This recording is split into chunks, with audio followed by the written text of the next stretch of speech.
Hello, I'm Ruben from George Edward, and today we have something slightly different. As you can see, a BMW E60 M5 with the V10 in a lovely Interlagos blue. What isn't so lovely is the state of the engine, as you can see. Came in with a misfire, and after diagnosis and a bore scope, we discovered it had a bent valve in cylinder 5. Said bent valve is over here on the bench. As you can see, he is protruding from his house right here. That is a result of a failed spring, which obviously is not ideal.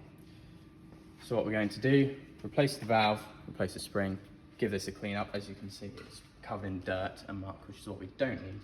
Skim it, rebuild it, and hopefully have the customer on his way shortly with a lovely running V10.